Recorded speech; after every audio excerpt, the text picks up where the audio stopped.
Olá, me chamo Alexandro e sejam todos bem-vindos ao nosso podcast. Nele falaremos sobre os desafios e as perspectivas de ensino-aprendizagem de história na educação básica no contexto pandêmico. O título do nosso podcast é O recurso às tecnologias no ensino de história durante a pandemia, o uso do Google e suas ferramentas no processo de ensino-aprendizagem. Hoje entrevistaremos Tâmara de Almeida Ramos.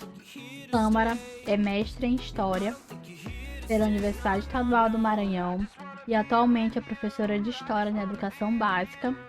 Trabalha atualmente na Escola Família Agrícola de Grajaú, lecionando para o ensino médio. Tâmara possui interesse em História do Maranhão, com ênfase na história do sertão maranhense, expedições exploratórias e no ensino de História. Atualmente, com o surgimento da pandemia do Covid-19, o Brasil encontra-se numa difícil conjuntura para o desenvolvimento do seu sistema educacional, historicamente carente e defasado em diversos aspectos. Os impactos e as dificuldades que emergiram com a crise sanitária expuseram e acentuaram os problemas da nossa educação, sobretudo da rede pública. A decisão imediata e sem muito planejamento pela utilização do ensino remoto para suprir o modelo presencial gerou inúmeros questionamentos e dúvidas sobre como se adaptar e realizar um processo de ensino-aprendizagem que fosse capaz de alcançar os objetivos educacionais traçados pelos órgãos e documentos que regem a educação no país. O uso da tecnologia tornou-se essencial nesse novo modelo. Porém, num país onde quase 40 milhões de brasileiros ainda não possuem acesso à internet e na qual muitos professores não tiveram uma preparação ou qualificação necessária que pudessem capacitá-los a essa nova realidade, os obstáculos logo fizeram-se presentes. Agora faremos um breve questionário com a professora Tâmara para entendermos um pouco sobre como ela está lidando com o ensino remoto e o uso de tecnologias em sala de aula. Tâmara, com base na sua experiência profissional, nesse contexto de pandemia, quais os principais impactos que o ensino de história enfrenta? Em relação aos principais impactos que esse novo contexto trouxe, e aí eu não vou falar só da questão do ensino de história, mas eu vou falar da questão do ensino de maneira geral, né? Eu trabalho em uma escola do campo agrícola e um dos principais impactos que a gente percebe é justamente a questão da invasão escolar. Principalmente porque os meus alunos, eles não têm acesso à internet, porque são alunos que são do campo mesmo e também são alunos indígenas, né? E essa questão da não popularização da internet, principalmente para os alunos indígenas, eu acho que é um grande impacto que acaba gerando a questão da evasão escolar. Então, todos os dias a gente tem que estar indo atrás dos alunos para saber como anda esse processo deles de ensino-aprendizagem. Então, no meu ponto de vista, os principais impactos para a educação de maneira geral é a evasão escolar que nós professores estamos lutando todo dia para que não aconteça. Em 2021, o IBGE, em parceria com a PNADC, Pesquisa Nacional por Amostra de Domicílios Contínua, divulgou dados referentes ao acesso à internet no Brasil até o final de 2019. Foi constatado que quase 40 milhões de brasileiros ainda não têm acesso à rede. Com a pandemia, essa situação ficou mais exposta, uma vez que o ensino remoto foi estabelecido como substituição ao modelo presencial. Tendo em mente tudo isso, como você avalia a implementação do ensino remoto e as dificuldades imediatas geradas por ele? São a implementação, né, do ensino remoto. O ensino remoto, na verdade, ele nem foi implementado, né? Ele foi nos colocado para nós professores e nós tivemos que nos adaptar e aprender a ensinar dessa maneira, tendo em vista que na graduação a gente não tem nenhum suporte para aprender a ensinar remotamente.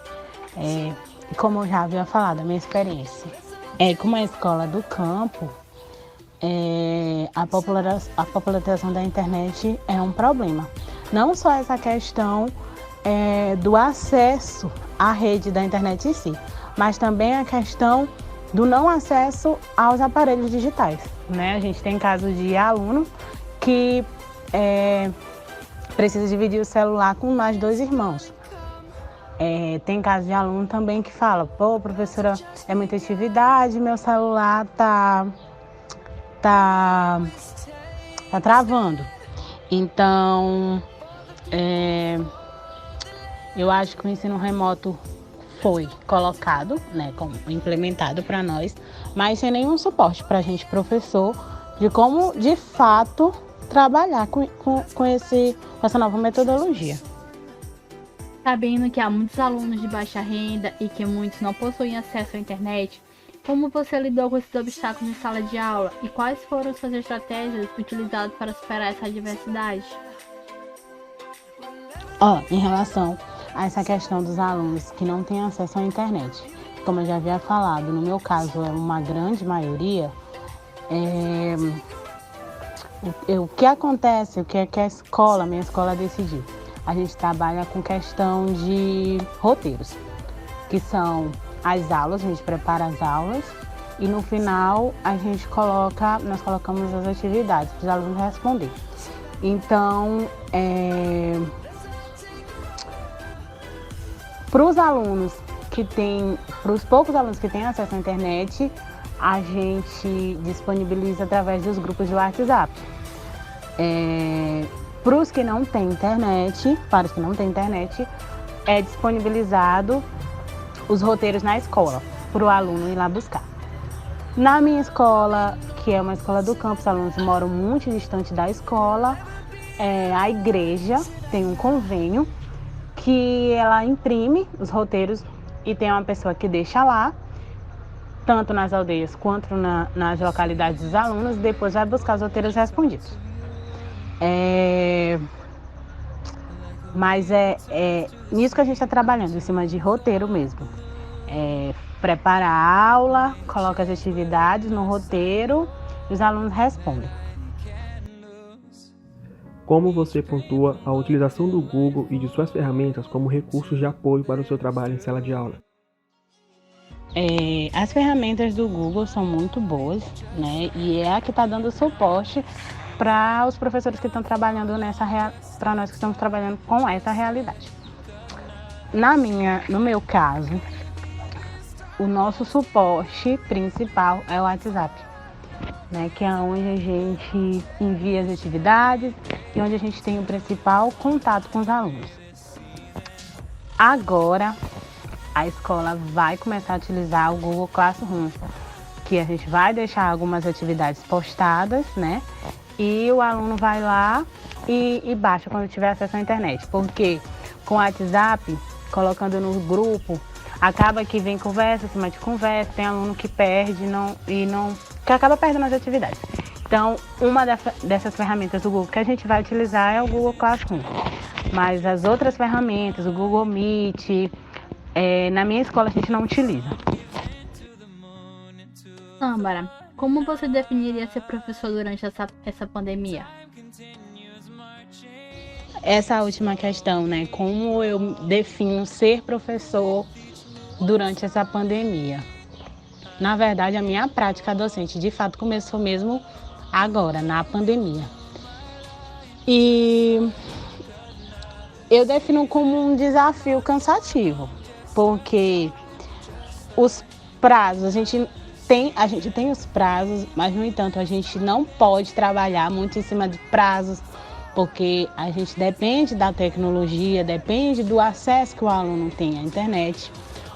Ontem mesmo eu comecei a saga porque eu tinha um prazo dos alunos do terceiro ano entregar as respostas de umas atividades e grande maioria ainda não me entregou.